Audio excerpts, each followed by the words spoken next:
¿Cómo andan? Hola a todas, a todes. Bueno, estoy muy contenta con este encuentro porque me parece que hay mucha tela para cortar en todo lo que es datos, ciencia, tecnología y no puedo imaginar una persona más ideal para esto que Natsu. Sí, Natsu, sos así de genia. Bueno, arranquemos si les parece, así porque imagino que bueno, todos después tendrán sus quehaceres, así no la hacemos tan larga. Habíamos pensado, sí, como ya dijo Abril, como para que sea más un diálogo, igual obviamente si tienen ganas de intervenir, pueden escribir en el chat y quizás se puede también generar algo ahí y quizás al final podemos dejar medio como un ida y vuelta, no sé qué les parece. Hermoso. Bueno, quizás la primera, así como pregunta que tengo para hacerte, Nats, eh, es esto que, bueno, también nosotras mucho en Ecofeminita nos respaldamos muchísimo en los datos, ¿no? Y usamos mucho la palabra datos, datos, datos, datos, y quizás a veces, eh, o con el tiempo diría que, bueno, que es como que se va perdiendo, ¿no? Cuando ya repetís tanto una cosa que de repente pareciera ser, sí, como que se va vaciando. Entonces, quizás recuperar un poco eso, ¿por qué datos? ¿Por qué datos con perspectiva de feminista? ¿Qué podés decirnos, por ejemplo, de la frase datos, no opinión, que también corre mucho en la agenda, en las discusiones políticas, o dato mata relato también. Y a la vez, bueno, nada, como defender también nuestra posición de utilizar ciencia y datos para los activismos. Bueno, hola a todos, buenas tardes, un placer para mí estar acá, me encantan estos espacios. Bueno, es una pregunta que para disparar me parece que está buena. Yo soy la coordinadora del equipo de datos de Ecofeminita, entonces este vínculo entre activismo feminista y datos es como la génesis del equipo. Obviamente, la respuesta obvia es el dato sirve para salir de ejemplos puntuales o de experiencias personales o de relatos sesgados, que es una respuesta que una feminista puede recibir en una discusión de mesa, una discusión con vecinos, que es tipo, no, pero mi tío re lava los platos, ¿no? Entonces, como poder mostrar, no, mirá, el 70 y pico % de las personas que se hacen cargo de las tareas domésticas en Argentina son mujeres según esta fuente, según este dato. Pero al mismo tiempo, ¿no? Uno frente a en esas discusiones se puede caer en este simplismo tal vez de, ok, bueno, es un dato, no es una opinión, te traigo acá un número y como es un número y tiene un porcentaje, ya está, tipo, se cierra la discusión. Sin embargo, desde nuestra perspectiva y de cómo venimos trabajando este vínculo entre tener un activismo, de tener una posición política, de presentar discusiones y el vínculo con el dato, siempre entendemos que el dato, por empezar, tiene que servir para algo, ¿no? O sea, alguien lo construye, alguien lo muestra, alguien lo replica para mostrar algo, para cambiar una realidad, para señalar hechos que consideramos injustos, que son medibles, o para señalar avances también a veces, para señalar lo que no se mide, ¿sí? O lo que se mide mal, o lo que, un gran ejemplo de esto es como, bueno, cómo se captan las variables de género o muchas veces de sexo únicamente en encuestas, cómo se invisibiliza a ciertos sectores de la población, por ejemplo, en términos de la identidad de género, o por ejemplo, en términos de distintos grupos discriminados. Pero entonces digo, si se están utilizando estos datos en una discusión, y si es para señalar algo que consideramos injusto, hay una carga valorativa ahí, ¿no? Entonces hay una opinión y esa subjetividad está presente en eso. Entonces, también de ahí se desprende, ¿no? Algo que nosotras marcamos siempre, la importancia de una ciencia de datos o de la ciencia en general, o particularmente de una programación que sea crítica, que tenga perspectiva de género, que sea feminista, transfeminista, que tenga una perspectiva interseccional. Y en este sentido, bueno, desde Ecofemidata siempre lo pensamos como aportes a la discusión feminista, ¿no? En función de una línea argumentativa, de una narrativa, y siempre como no hablando al vacío, sino en función de ver qué se nos respondía en esas discusiones o qué mitos aparecen a la hora de estar discutiendo la agenda feminista, y al mismo tiempo señalando que quien produce los datos importa, ¿sí? Como el dato no aparece de la nada, ¿no? O no por ser oficial, por ejemplo, es lo que es, ¿sí? No porque lo mide tal institución con tal sello ya está. Porque ahí atrás de cada dato hay alguien que hizo una pregunta, que relevó cierto dato, eligiendo las palabras con las que se releva ese dato, eligió a quién contar y a quién no en cierta población, a quién encuestar, ¿no? Y también tomamos mucho los datos para visibilizar esto que decía antes, ¿no? Problemas que no se miden hasta que alguien los señala. Tal vez se medía desocupación, pero si no se presenta desagregado, en particular la desocupación de las mujeres, no podemos ver que son las mujeres jóvenes las que presentan una tasa de desocupación más alta.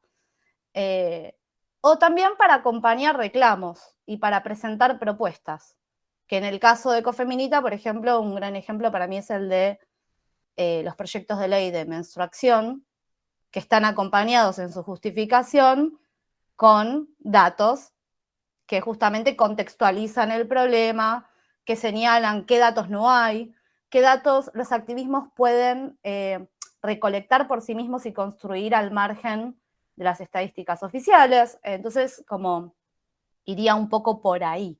Para mí yo voy pasando referencias en el medio de la charla, después las podemos compilar, las podemos pasar. Pero una referencia para mí que es muy linda para esta perspectiva es la del libro Data Feminism, o Feminismo de Datos. Es un libro de Lauren Klein y Catherine D'Ignacio que está muy lindo y está lleno de ejemplos y de experiencias feministas, que de hecho hace poco lo tradujeron al español la gente de Data Género. Así que iría un poco por ahí. Hermoso. Bueno, una gran introducción para poder ir calentando motores con este tema. Entonces, quizás como un poco reflexionando con lo que acabamos con lo que acabas de decir, pienso, por ejemplo, en, no sé, todo este desarrollo de tecnologías y todo lo que está pasando ahora en donde programas de software, etcétera. ¿Por qué pensás o por qué crees que en estos espacios es necesaria la perspectiva de feminista, la perspectiva de género, ¿no? Y también un poco como quizás con el ejemplo que citaste recién de feminismo de datos de Lauren Klein y Catherine D'Ignacio, si se te vienen ahí a la mente como, bueno, de qué manera se justifica o de qué manera se crea una necesidad de pensar a las tecnologías con perspectiva feminista y por qué, ¿no? Como que quizás no es tan obvio. Ok, entonces recién hicimos del feminismo hacia los datos, ahora sería como de las tecnologías a la perspectiva de género. Yo creo que como la mejor forma de ver por qué sí es necesaria una perspectiva de género, es ver qué es lo que pasa cuando eso no está. Y el mundo del desarrollo de algoritmos, de tecnologías en general, ya sean de software como también, digo, tecnologías que vienen de décadas, están llenas de ejemplos de sesgos, en donde por contar con equipos que estaban fundamentalmente compuestos por varones blancos cis de mediana edad de países del norte global, los productos no están pensados, no fueron diseñados para dirigidos a todas las poblaciones, o para que les sirvieran a todas las poblaciones, o para que no le hicieran daño a la población en general. Pero en términos de las discusiones que tal vez están más en boga ahora, que con los fantasmas de la IA y etcétera, un par de ejemplos que a mí me parecen que son muy interesantes son, por un lado, un ejemplo de Amazon, por ejemplo, que habían creado una inteligencia artificial de uso interno como un asistente del área de recursos humanos, ¿no? Como un programa en el que ellos volcaban los currículums que iban recibiendo y en donde ese programa iba a analizar automáticamente la selección o una preselección de personal para asistir a los equipos de recursos humanos. Fue básicamente una inteligencia artificial que tuvo que ser despedida por la empresa por sexista. Porque sin controlar, digamos, como los datos con los que había sido entrenado ese programa claramente estaban sesgados y los resultados terminaban en una tasa de aceptación, una tasa de preselección en donde primaban los varones, básicamente, y sobre todo los varones blancos. Entonces, como es un ejemplo, digamos, de no hubo perspectiva de género, no hubo perspectiva interseccional a la hora de pensar en algo tan delicado como la selección de una persona para cumplir, para poder estar en un puesto de trabajo. Un ejemplo que podemos tener más a mano también es lo que pasaba con ciertos traductores de lenguaje que a la hora de traducir profesiones, por ejemplo, lo hacían de acuerdo a estereotipos de género muy marcados, ¿no? Con algunas sigue pasando, otras están un poco corregidas, pero había ejemplos clásicos como que del inglés nurse lo traducía automáticamente a enfermera y no enfermero o enfermera o enfermero, o lawyer lo traducía a abogado, ¿no? Y no a abogada o alguna de las... No te daba la opción, te sugería directamente una respuesta sexista. Lo mismo con... hay un bot que habían lanzado a plataformas como Twitter y creo que también a otras, no sé si a Facebook o alguna otra red social, pero sobre todo a Twitter, que se llamaba Tai, el bot. Y la idea es que fuera una influencer y que el bot iba a interactuar con la población de Twitter e iba a responder y en función de esas interacciones iba a aprender y a formar su personalidad. Ahora, ¿qué pasa? Fue una influencer que era en realidad fue influenciada, ¿no? Se lanzó ese bot al medio Twitter y se volvió muy fascista muy rápido. O sea, el pico, digamos, y donde dijeron, bueno, bajamos este experimento, fue cuando directamente habló de Obama de forma muy racista, o sea, irreproducible, digamos. Pero como también eso, ¿no? Y digo, en ese sentido, en los otros ejemplos anteriores, uno podía decir, bueno, se contaba con datos que estaban sesgados, tal vez no hubo perspectiva de género, no se tuvo en cuenta eso. En este otro caso, no se tuvo en cuenta que la tecnología no interactúa en un vacío, digamos, ¿no? Que cuando uno la lanza a un medio, tiene que tener en cuenta las potenciales interacciones o devoluciones que puede tener esa tecnología en su entorno. También hay una discusión muy amplia en la comunidad que es, bueno, primero que hay todo un señalamiento respecto de por qué las asistentes de voz, tipo Siri, tipo Alexa, tipo todo eso, primero, ¿por qué tienen nombre de mujer y voz por default femeninas? Pero también una discusión de la violencia de género que se esconde detrás del trato que la gente tiene para con estos bots, ¿no? Como también hubo muchos estudios que hablaban de cómo varones jóvenes, en situaciones discursos violentos, digamos, maltrataban al bot. Digo, uno no va a estar discutiendo si el bot tiene o no derechos humanos, pero digo, hay una réplica ahí de la interacción humana que se da mediada por la tecnología, que es bastante interesante. Y después, un ejemplo que a mí me gusta mucho porque es muy claro respecto de la necesidad de que esta perspectiva feminista no sea solo con perspectiva de género, sino que debe ser interseccional y debe tener en cuenta otros ejes, otras dimensiones de discriminación, es el caso de una investigadora del MIT, se llama Joy Buolamwini, que estaba estudiando problemas de reconocimiento facial de las tecnologías, ¿no? Como, nada, cualquiera que hizo un filtro de Instagram ve lo que hace la cámara es reconocer tu cara y aplicar sobre eso un filtro o una distorsión o lo que sea. Estudiando eso, se da cuenta que muchos programas de reconocimiento facial reconocían peor, digamos, en una tasa menor, a las mujeres negras. De hecho, esto aparece porque ella prueba el programa, ella es una mujer negra, y el programa no le reconoce la cara. Y cuando lo prueba con colegas, el programa funcionaba perfectamente, ¿no? Y lo que hace, de hecho, hay una foto muy famosa que ya se pone en una careta blanca de papel y el programa la reconoce. Lo que pasaba detrás de eso es que los reservorios de fotos, de miles de fotos que se usan para entrenar este tipo de programas, estaban básicamente compuestos de personas blancas y en su mayoría varones.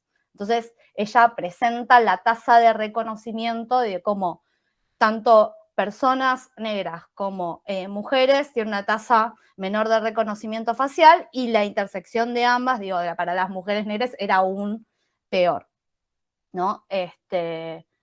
Entonces, bueno, esto también abre todo no solo este caso, digo, todos estos casos abren todo un rubro de discusión en el mundo del desarrollo de software, el mundo del desarrollo de tecnologías, desde los feminismos también, que empiezan a visibilizar estos problemas y muchos de ellos reaccionan, digamos, a estos señalamientos emparchando, ¿no? Estos programas. Como que hay cierta respuesta a estos reclamos, pero muchas veces son como de un parchecito.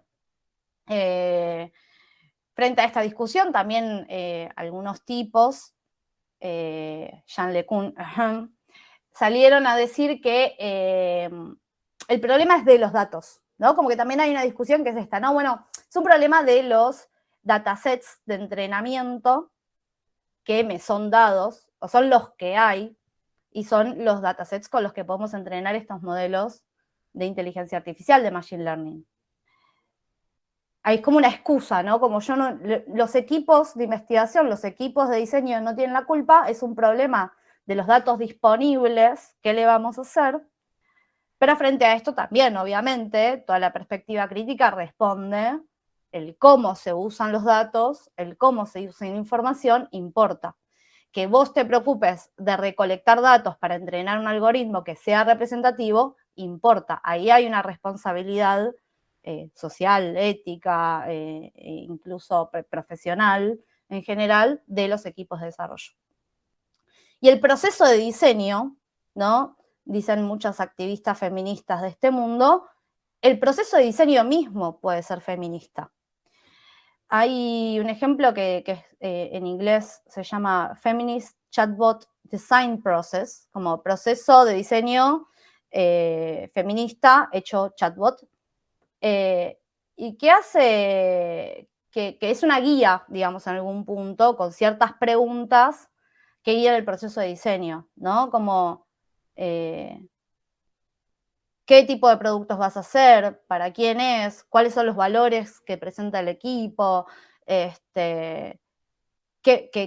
cuál es la visión de vida y qué personalidad se supone que va a tener ese bot, por qué, necesita tener un género, lo vas a representar con una cara humana, ¿para qué? ¿Por qué? Bueno, como toda una serie de preguntas para guiar el proceso de diseño. Hay varias experiencias así, digo, ¿no? Pero este es como un ejemplo bastante estilizado. De todas formas, en mi opinión, sigue habiendo una pregunta, que es que si siguen siendo productos desarrollados para que cierta empresa gane la misma o más plata con menos cancelación, digo, como qué productos son, para qué son, sigue importando, ¿no? Como tampoco es que yo personalmente no creo que la búsqueda sea que se sigan desarrollando los mismos productos, que nos vayan emparchando a medida que vamos descubriendo sus huecos y que en definitiva todo sea para ir atajándose de la cultura de la cancelación, digamos. Como, me parece que también ahí hay como que todavía falta un pasito más para preguntarse qué es ese producto, para qué se está desarrollando, quién se beneficia con ese producto y, digo, como esa es una discusión que creo que le falta un poco de empuje desde el mundo de estos rubros, digamos. Sí, y de hecho pienso, ¿no? Como qué importante, o sea, aún mayor, ¿no? Como sobre todo pensando en la mirada feminista, que trata de alguna forma, sí, ¿no? Como poner la lupa en soluciones que sean más estructurales, y claramente ir poniendo parches no suena muy feminista. Eh, no sé, estaba pensando obviamente en ChatGPT, como que imposible no estar pensando en estos tiempos en ChatGPT y no sé, como que siguiendo pensando en la inteligencia artificial y en lo que implica, ¿no? Como un chat como este que pasa de como la fascinación a también como, che, nos va a robar el laburo a todos, como eh, ya está, somos inútiles porque ya lo puede hacer todo la inteligencia artificial. Y también, obviamente, como el otro gran miedo que aparece con estas inteligencias que son, nada, el miedo a la hipervigilancia. Pienso, por ejemplo, en, en casos de violencia digital y que incluso, no sé, de salir a buscar una respuesta, una regulación y que eso a veces se resuelva con vigilemos más, controlemos más, ¿no? Y como cómo se nos va también un poco por ahí. Digo, hay discusiones que ya se están dando desde los feminismos en estos espacios, como que se está disputando ese espacio desde los feminismos, hay algo ahí como que, que desde la teoría feminista se pueda aportar. Sí, punto. El otro día veía un meme que decía, los humanos haciendo el trabajo duro con un salario mínimo, mientras los robots escriben poesía y pintan, no era el futuro que imaginaba. Me parece que como sensación de época es bastante adecuado, pero creo que alguien que viene de la economía feminista, cuando ve algo así, tiene mucho para decir. Con Justi hace un tiempo estuvimos en el Congreso de Economía Feminista que se hizo en Barcelona, y hay algo que la economía feminista no se cansa de repetir porque sigue siendo necesario, que es este señalamiento de se llama la contradicción capital-vida, ¿no? El concepto.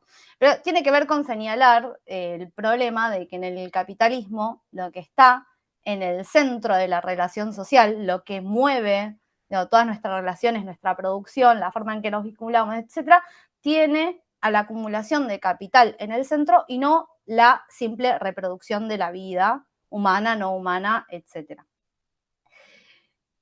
Y yo siento que esta crítica es muy útil para entender esta tensión también, ¿no? En esta sensación de época. Porque, por un lado, ser críticas de la inteligencia artificial no es ni caer en la apología, ¿no? Como la IA es todo lo que está bien, nos va a salvar, es progreso técnico puro, claro que no, pero tampoco volvernos maquinistas, ¿no? Maquinistas en el sentido de la corriente de organización obrera que frente a la maquinaria veía, digo, como hay que destruir la máquina, como para defender el puesto de trabajo. ¿No? Como abajo el avance tecnológico, esto solo juega el rol de reemplazar trabajadores y nos lleva al desempleo, porque ninguno de estos dos extremos sirve para entender el rol que están teniendo estas tecnologías. El problema no es la inteligencia artificial o la tecnología en general como algo exógeno que nos viene dado, que llueve o que viene a hacernos tal cosa, ¿no? Como que lo primero de lo que hay que ser conscientes es que esto es un producto de la relación social que estamos llevando a cabo todos los días, como esto es parte de la forma en que reproducimos la vida humana, es como un subproducto, uno podría decir, no es exógeno, y el problema es para qué se desarrolla, al servicio de qué y en qué contexto se está produciendo, ¿no?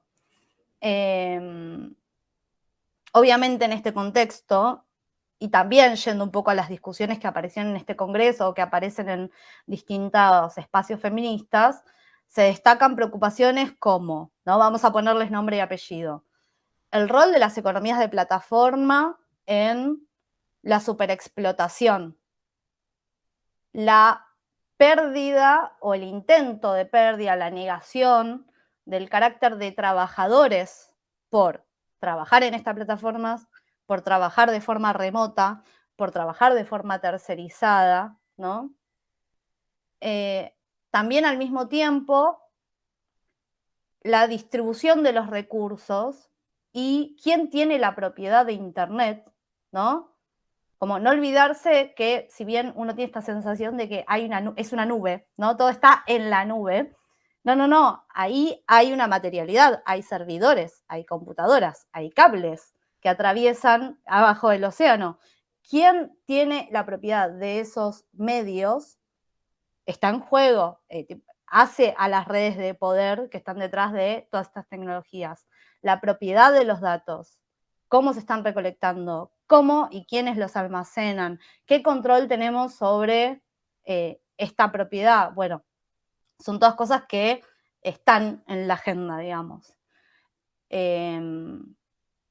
También es cierto que, digo, como yendo a cuestiones particularmente feministas, es cierto que muchos avances se apoyaron también sobre, como digo, también para matizar, ¿no? Como catástrofe, te marco todos estos problemas. Digo, también es cierto que muchos avances tecnológicos son los que posibilitaron avances en términos de derechos o de libertades sociales, ¿no? Como la inserción masiva de mujeres al mercado de trabajo, por ejemplo, o la simplificación, la reducción de los tiempos que requiere el trabajo doméstico, están muy ligadas al avance técnico, ¿no? La aparición de electrodomésticos reduciendo la carga de trabajo, la automatización de ciertas tareas o la aparición de ciertas maquinarias que dejan de tener la excusa, diferencia, fuerza física, la saca del plano, cualquiera puede ir a hacer X o B tipo de trabajo. Como ese tipo de avances también habilitan, el problema es en qué países habilita eso, en qué contextos lo hace, en qué contextos en realidad termina simplificando el trabajo y condenando a toda una porción de trabajo a hacer trabajo cada vez más simple y cada vez en condiciones de mayor superexplotación. Y desde la agenda particularmente, digo, feminista, preocupa la captura de los cuidados a través de aplicaciones, ¿no? Como en el caso de Argentina había aparecido esta que se llamaba Solvers, creo, ¿no? Como economía de plataforma mezclando la superexplotación de las trabajadoras de casas particulares, bueno, como estas discusiones de qué tanto podemos reemplazar el cuidado con la robotización o la automatización de lenguaje natural para el acompañamiento y o también mismo, ¿no? Las dinámicas de endeudamiento con el embellecimiento de tecnologías como el blockchain o más como las criptomonedas que se montan sobre la tecnología de blockchain. También el vínculo de eso con las nuevas masculinidades, como nuevos estereotipos. Y ahí de vuelta, ¿viste? Como yo no me quiero poner pero es como, bueno, si ya saben cómo me pongo, ¿para qué me invitan? Ahí el problema de fondo es que mientras todo desarrollo tecnológico esté motivado por disminuir costos, incluyendo los laborales, y maximizar ganancia, es muy difícil pensar en tecnologías para el bien, ¿no? Hay esfuerzos, digo, yo nombraba algunas activistas y existe la Algorithmic Justice League, como la Liga de la Justicia de los Algoritmos. Son esfuerzos súper nobles y hay un intento de hacer tecnologías para el bien, pero se chocan con ese límite todo el tiempo, ¿no? En términos de financiamiento, en términos de la disponibilidad del tiempo y de las manos para poder hacer ese tipo de esfuerzos. Entonces, se abren muchas preguntas y desafíos para los activismos y que yo en algún punto las traigo acá, traigo estas preguntas y las podemos charlar un poco, si no, siempre tengo más cosas para decir, pero como se abren algunas líneas. Algunas de estas preguntas aparecieron también en este congreso, ¿no? Digo, la primera y la más obvia es tipo, ¿hay formas de reapropiarse de tecnologías y de ponerlas al servicio de resistencias, de luchas, o mismo la construcción de vías alternativas, de imaginar formas no capitalistas, postcapitalistas, como quieran, de reproducción social? Reapropiarse y resignificar tecnologías, ¿tiene sentido o tiene más sentido como una invención creativa? Digo, en realidad se trata de hacer otras. Y después, por otro lado, esto que hablábamos antes, ¿no? Están los problemas éticos muy claros por parte de las empresas, ¿no? Y esta fiscalización o las denuncias que se motorizan desde los activismos. Y la respuesta a eso es que se ponen parches. De hecho, vos me traías el caso de ChatGPT y un poco pasa eso. Yo no sé si ustedes lo probaron. Perdimos a Jus, pero bueno, yo voy a seguir. Si jugaron con ChatGPT. Pero hay veces en las que uno trata de ir al límite ahí, a ver, de preguntarle cosas polémicas o de ver hasta dónde ChatGPT responde. Y hay ciertos temas en los que el bot directamente responde, no me puedo pronunciar sobre eso. Como, este tema es delicado, no puedo reproducir información al respecto. Y ese tipo de respuestas no son orgánicas en el sentido de, ahí volvió Justi. Estaba hablando de ChatGPT. Digo, ChatGPT, cuando te dice, no puedo hablar de este tema, es porque claramente hubo un parche ahí. No es porque la información con la que fue entrenada dice, no vamos a hablar de discurso de odio, o no vamos a hablar de violencia sexista y no sé, como ahí hubo un parche. Hubo alguien, un humano, que dijo, este tema es polémico, vamos a explícitamente, por fuera del entrenamiento, poner un parche acá y decir, de este tema, respondeme esta secuencia más prolijita de, discúlpame, pero no me puedo meter con eso. Entonces, esas respuestas, esos parches, ¿son útiles? ¿Son los que queremos los feminismos? ¿O son conquistas que festejamos solo que les exigimos más? ¿Los consideramos un simple lavado de cara? Hay empresas que tienen sus propios comités de ética, ¿no? Como para autofiscalizarse.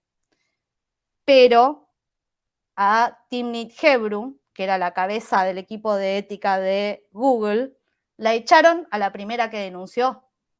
Entonces, también eso, ¿no? Evidentemente dejar eso en manos de las propias empresas no estaría sirviendo, pero el que pedimos tampoco es tan simple. Es entonces, ¿qué piden los feminismos? ¿Qué piden los activismos? ¿Que el Estado sea quien fiscalice y regule eso? O si tenemos el problema de las discusiones de la hipervigilancia, en realidad no queremos que eso esté en manos como un monopolio del Estado. Que haya comités independientes del Estado, pero ¿de dónde salen los recursos? O es participación ciudadana, pero que la estructura la ponga el Estado. Digo, como que también ahí se abre todo un mundo de discusiones porque los problemas están siendo como bastante señalados, hay como una cartilla de problemas, pero a la hora de discutir qué queremos, cuáles son nuestras reivindicaciones, cuáles son nuestras propuestas, ahí la cosa se empantana un poco más. Entonces, ahí yo abriría un poco el diálogo y ver si tienen acá ustedes algún comentario o algo para decir. Acá Martina dice, me pasó cuando le pedí que me tire chistes con respecto al feminismo. Supongo que hablas de ChatGPT. Claro, como uno se pone ahí en modo provocación y se encuentra con ese parche. Uno diría, qué bien que estamos. Como, no haces chistes sexistas el bot. En realidad los hace, pero no cuando se los pedís en esa modalidad, porque cuando le pedí, por ejemplo, bueno, en realidad yo no fui, el fundador de Impacto Digital le pidió que le explique Oxford, pero desde una perspectiva feminista, fue lo menos feminista que existe en el mundo. Exacto, o sea, es como que conocen el límite de, ok, no voy a ser explícitamente sexista, Claro. pero a la hora de, por la positiva, generar contenido, no le escapa a que todo ese contenido surge de una realidad que sí lo es. Re.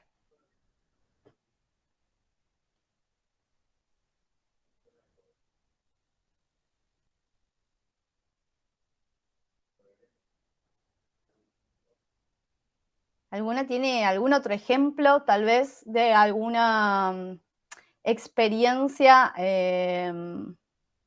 sexista o excluyente respecto de las tecnologías? Yo iba a compartir una más que no es mía, sino la que fue muy, muy popular, la del señor que tenía solo un ojo y tuvo que pegarse un ojo de mentira para darse de alta en la aplicación Mi Argentina para poder cobrar un subsidio.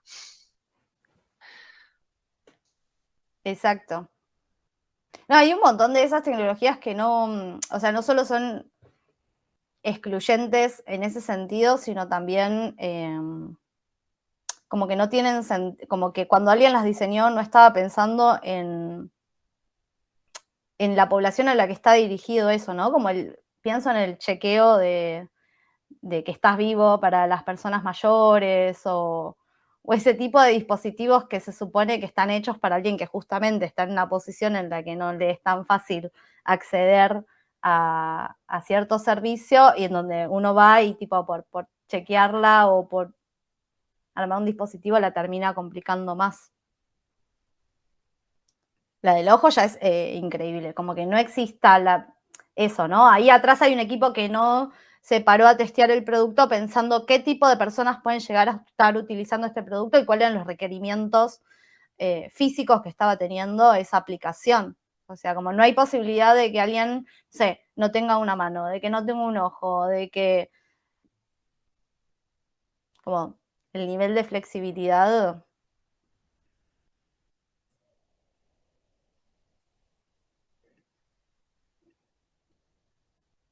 La perdimos a Ju, me parece.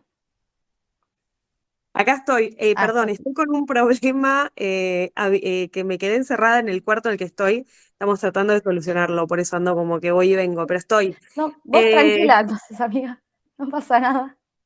Igual Tratá nada, de se no quedarte soluciona. encerrada. Tiene solución. No, estaba pensando, quizás es como para llevar la conversación a algo como medio optimista, por decirlo de alguna manera. Justo que estabas hablando antes, como bueno, sí, hay intenciones de proyectos del bien. Si bien igual es cierto que quizás hay que llevar la discusión a seguir haciéndonos preguntas. Me parece que este es como un encuentro para quizás empezar a pensar en estas cosas, quizás son cosas que no teníamos o no considerábamos. Creo mucho esto de que hay que trazar ahí un camino de quizás empezar a disputar desde los feminismos esos espacios que hoy por hoy están recontra masculinizados, recontra como tienen no solo sesgos androcentristas, sesgos machistas, sino que realmente están polarizando aún más quizás conversaciones que ya estaban resueltas, ¿no? Como que se ha vuelto o se ha profundizado, si se quiere, sí, la masculinización del acceso a cosas, por decirlo de alguna manera. Eh, sí Em, y no, sí y sí no. y no, sí, no, total, obvio. Y a ver, tenemos la imagen de que el mundo de desarrollo de software y de programación es un mundo masculinizado.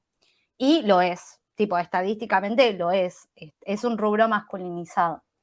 Pero también hay que entender que, primero, esa masculinización no estuvo siempre, y esto no solo para decir, tipo, no es natural, porque obviamente que permean muchos estereotipos, no solo de mercado de trabajo solamente, sino que hay muchos estudios que muestran que estos estereotipos existen, como que se presentan en realidad desde las primeras infancias y adolescencias.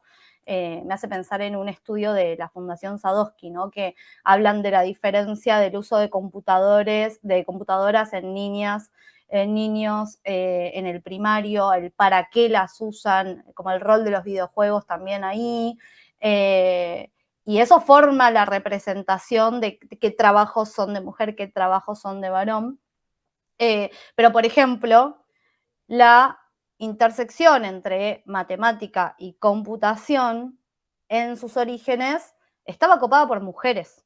Y es cuando pasa a ser un sector central y se complejiza. Cuando digo se complejiza, digo cuando se extienden los años de carrera o de formación que uno tiene que tener para dedicarse exclusivamente a eso. Cuando pasa a ser una nueva base técnica del capitalismo, ese rubro, ahí coincide con un proceso de masculinización, ¿no? También. Entonces, como también uno tiene que pensar qué tanto tiempo podían las mujeres que tal vez trabajaban más bien part-time o en un tiempo libre dedicándole a hacer matemática y a hacer las primeras computadoras, literalmente se les decía computadoras porque eran las que hacían los cálculos, para que cuando ese rubro pasa a cobrar relevancia y tienen que ser puestos de trabajo full-time, pasa a ser un rubro masculinizado.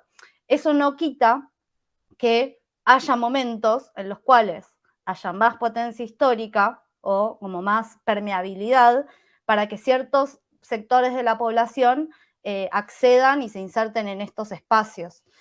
Para mí, poder entender esas tendencias o esos momentos es muy útil para ver qué se puede hacer, ¿no? Como no solo desde la perspectiva de género, sino de forma interseccional. Para mí, otra refe, una película que me gusta mucho, que muestra muy bien esta, es la de Hidden Figures, no sé si alguien la vio, Talentos Ocultos, se llama en español, que es una película sobre las vidas y las carreras en la NASA de un grupo de mujeres negras. Y a mí me gusta mucho porque muestra muy bien, en primer lugar, esta sujeción de cómo el avance científico se va acomodando a las necesidades de acumulación de capital, en particular sobre todo las nacionales, ¿no? Como es en un contexto de Guerra Fría, y cómo el financiamiento, los recursos, tipo todo el personal, todo se mueve de acuerdo a esa presión. Pero al mismo tiempo muestra muy bien la segregación, tanto por género como por raza en ese mundillo. Los equipos más importantes, digamos, los más brillantes, están compuestos por varones blancos. ¿Sí? Las mujeres son, como decía antes, computadoras, son las que hacen los cálculos que permiten que todo eso se pueda realizar. Y entre ellas también hay una segregación, porque hay equipos de mujeres blancas, equipos de mujeres negras. Y son muy buenas en lo que hacen, son brillantes, pero no tienen el reconocimiento adecuado. Ahora bien, cuando ciertas cosas cambian, ¿no? Como cuando es incompatible cierta injusticia con el proceso de trabajo, ahí la cosa cambia. Cuando necesitan que tal mujer negra pueda ser ingeniera porque la requieren con esa formación, le dan el permiso para que pueda estudiar en la universidad. Es un caso muy famoso, digamos, la cultura estadounidense se monta mucho sobre la jurisprudencia, es uno de esos casos históricos del acceso de las mujeres negras a la educación universitaria. Cuando necesitan que otra esté apta para trabajar en la misma oficina que todos los varones blancos, porque era la única que sabía hacer X cosa, anulan la distinción de los baños para personas negras, porque era ridículo que la mina tardara 40 minutos en ir al baño y volver, ¿no? Como que entonces también hay momentos particulares en los cuales la centralidad de una rama, la habilitación técnica para que en realidad, digo, ya no cualquiera debería poder hacer ese trabajo, también permite que entonces se pueda empujar el ingreso de otros grupos poblacionales a este tipo de sectores. Y hay todo un sector del feminismo dedicado a este esfuerzo, ¿no? A la incorporación de más mujeres, de más identidades disidentes, de más personas racializadas en estos rubros. Sabiendo que hay una masculinización en el campo, sabiendo que son sectores con mejores salarios en general y condiciones de trabajo, y entonces hay todo un sector dedicado a promover que más mujeres e identidades disidentes puedan ocupar estos espacios. No es solamente una agenda, digamos, de techo de cristal, que muchas veces es como lo que más aparece en la representación mediática, pero también hecha desde abajo, ¿no? Como también digo, en los barrios, de poder enseñar el acceso a las tecnologías básicas, bueno, el rol que tiene poder acceder a la primera compu, todo ese tipo de dispositivos empujan para ese lado. De vuelta, para mí también otra discusión muy interesante que se abre es la de el choque de la cultura en este tipo de espacios de trabajo, de nuevas masculinidades. Nerd is the new sexy, ¿no? Como esta cosa de, pero no deja de haber estereotipos de masculinidades nuevas, y cómo eso se choca con la incorporación de nuevos grupos poblacionales a estos sectores. Como digo, una tensión ahí que es interesante también de ver. No, sí, recontra. Bueno, es que obviamente lo que más llega, ¿no? Es como, sí, como que quizás cuando uno piensa en, ay, Martina, si querés aportar, vos primero mandale, pues yo ya hablé un montón. No, yo también, pero como no sé si está abierto el espacio para hacer preguntas. Recontra abierto, mega bienvenida. Gracias. Yo solamente quería volver a lo del Estado porque yo soy repro Estado y siempre mi respuesta es el Estado tiene que intervenir. Entonces, quería repreguntar esto de que habías dicho, Natsu, acerca de algo de la vigilancia que no le entendí muy bien y saber cómo eso, cómo tener ese cuidado de que el Estado no reproduzca ese tipo de acciones negativas y cómo acompañarlo también, porque yo creo que el Estado, aparte de que se construye con las gestiones que elegimos para que lo lleven adelante, se construye también con el aporte ciudadano y nosotros deberíamos estar comprometidos en todos los proyectos que llegan a la legislatura y demás, o generar ese compromiso.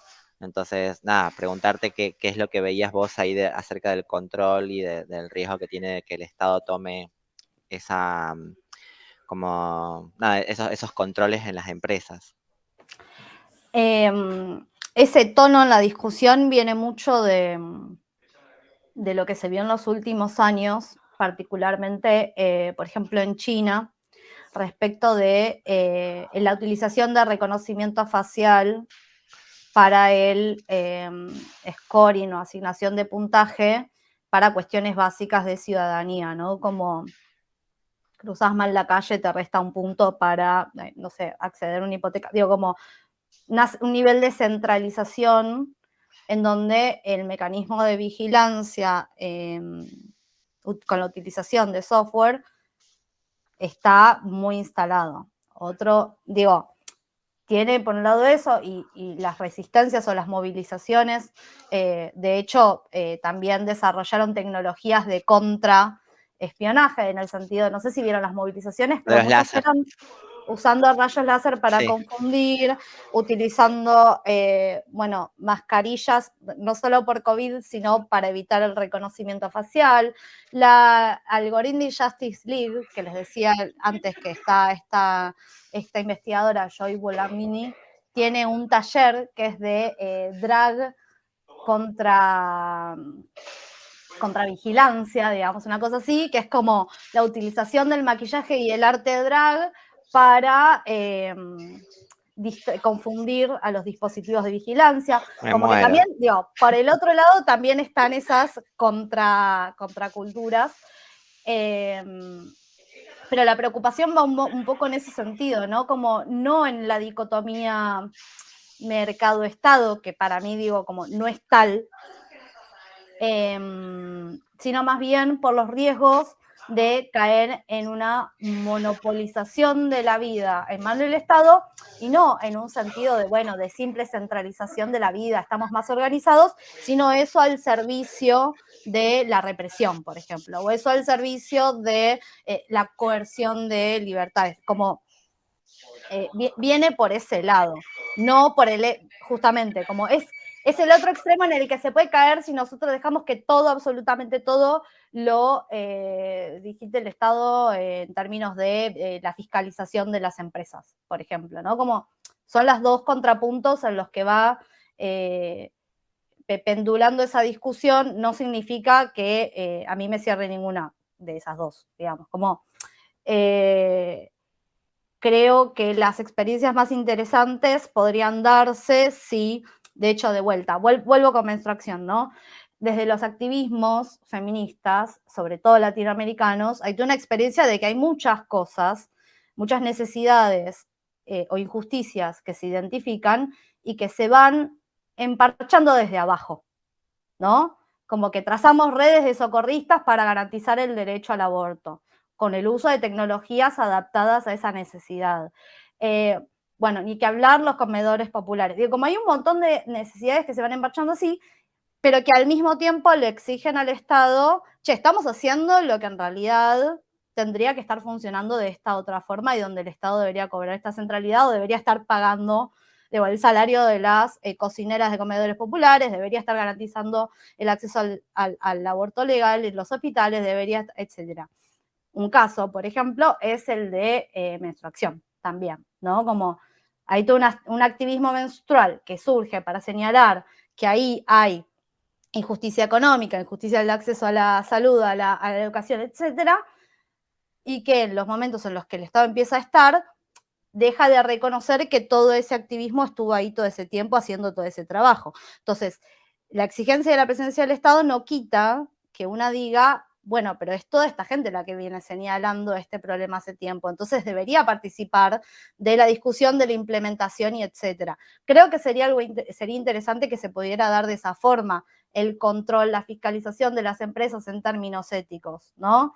Que puede haber una Timnit Hebrew echada de Google en un comité que financie el Estado de X país para decirle a Google, no, mira, vos este producto deberías no sé qué. Creo que ese tipo de experiencias serían las más enriquecedoras en realidad. Maravilloso, Natsu, me recontra abriste la cabeza. Increíble, gracias. Todo montado de experiencia histórica, ¿no? Vamos a decirlo. Sí, sí, obviamente, porque tenemos buenas experiencias también en las que el Estado puso a controlar, bueno, a mí no me gusta la palabra control, pero a gestionar también algunas acciones desde quienes llevamos adelante los activismos. No sé, me imagino, puedo mencionar a Agustina Ponce, que es ahora la subsecretaria de Diversidad del Ministerio de Mujeres, que es una mina que estuvo en la calle todo el tiempo acompañando el transfeminismo y los derechos de las personas trans, y hoy está tomando decisiones desde ahí. Alba Rueda, que ahora está en Cancillería. Bueno, nada, me parece que hay ciertas buenas experiencias que rescatar, y que creo que nos tenemos que apoyar ahí para decir, miren, esto que hicieron bien hay que replicarlo también en la política de datos. Y la institucionalización que no pierde la calle, digamos, que no pierde ese diálogo con los activismos, o que mismo es parte de, creo que es lo más enriquecedor, que de hecho pueden aportar las perspectivas latinoamericanas, ¿no? Como que también muchos de estas contrapropuestas, digo, hacer un proyecto aparte con financiamiento propio privado para tratar de hablar del problema, pero sin poder calar en ese tipo de experiencias, es muy de yanqui o europeo, ¿no? Como que también no por nada las formas que toman esos activismos son tales. Entonces me parece que hay como también algo que con menos recursos, tal vez de acceso a de tecnología, servidores, lo que quieras, pero en términos de acceso a saber cómo organizarse, a saber cómo hacer ese reclamo al Estado y tener esa interacción, yo creo que los activismos feministas ahí tienen mucha más cancha. Y no quita, digo, como que también la experiencia de la lucha por el aborto legal, no quita que esas experiencias no sean transferibles, ¿no? Como, digo, después hemos visto países como Estados Unidos replicando un pañuelo verde. Tecnologías simples si las hay, también. Total. Sobre todo, bueno, como creo que es re importante esto, ¿no? Como de ver dónde están. Lo que decía antes, de la disputa, digamos, no sé si disputa es la palabra, pero de estar ahí, en esos espacios y de alguna manera utilizar las herramientas por y para los activismos, me encanta como formularlo desde ahí, porque creo que, como dijiste, si bien hay un montón de críticas que podemos hacer que tienen que ver con cómo producimos y nos reproducimos, que quizás ahí se nos va un poco la solución cortoplacista, pero también es cierto que hay mucho que se está haciendo y que se estuvo haciendo y que probablemente se vaya a hacer eh, para el bien y que tenemos un montón ahí para aportar. Incluso pienso en todo lo que fue la ola feminista y la repercusión que tuvo gracias a, no sé, esto, como lo del pañuelo verde, impresionante cómo llegó no solo o sea, se trasladó solo en América, sino también trascendió continentes, llegó hasta Asia, o sea, hasta Corea estaba levantando el pañuelo verde por el aborto legal. Em, y con esto, porque ya se nos va la hora, con proyectos del bien, con intentar, con... ya me pongo en modo vendedora, pero sí, estamos en Ecofeminita con algo, o sea, Con cositas. este es el momento, se vienen cositas y nos interesa mucho, estamos muy contentas de que esta charla haya generado mucho interés. Y estábamos pensando, no tenemos nada muy cerrado, pero estamos con un proyecto de evidenciar desinformación de género en periodos electorales. Estamos en un momento complejísimo en el país. Y nada, estamos empezando, ya ahondaremos en detalles más adelante, esperamos tener todo cerradito para la semana que viene para poder contarles más, pero nos encantaría como también contar con ustedes, más que nada para la parte de replicación de este proyecto, que básicamente lo que queremos hacer es usar un bot para recolectar toda la información que esté circulando en torno a, sí, o sea, desinformación de género lisa y llanamente en periodos electorales y que no necesariamente es una recolección que va a ser solo antes de las elecciones, sino que antes, durante y después. Es un proyecto que también estamos trabajando con organizaciones de Togo y de Pakistán, porque también hay elecciones este año. Así que bueno, nos encantaría contar con ustedes para replicar, para mandarle a todo el mundo, quizás para manejar y mandarle al bot todas las noticias y desinformaciones que les llegue a ustedes, quizás de familiares, amigos, contactos. Y esperamos que Me gusta sirva. eso porque me hace acordar al poroteo del aborto. Fue Sí. tipo, usar una tecnología simple, acá un Excel, para juntar información, y tiene un poco que ver con esto, ¿no? Como agarrar una tecnología simple, pero que pueda ser fácilmente utilizable por todo el mundo y armar algo con eso. Como que vienen un poco en esa lógica. Y el otro, se vienen cositas, es que también, digo, en esto de más personas que no sean varones blancos cis de mediana edad programando, más gente con perspectiva crítica, con perspectiva de género, transfeminista e interseccional, que se pueda sumar a estas discusiones.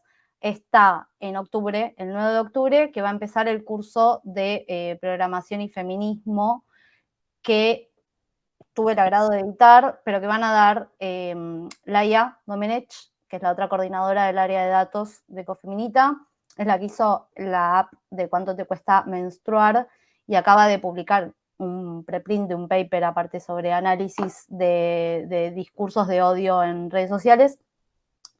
Y Carolina Pradier, que es la que hizo la app de los informes. Así que si son socias y están suscritas al informe de desigualdad de género, la versión app que te muestra tipo toda la evolución en distintos trimestres, la hizo ella.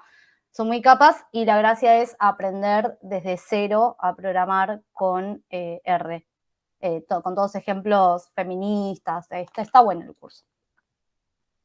Está muy bueno el curso, doy fe. Yo fui alumna de ese curso, alumna y coordinadora. Pero bueno, nada, eso, se vienen cositas, vamos a estar mandándoles, me parece un newsletter, ¿no? Abril, creo que es como la vía de comunicación más directa con ustedes.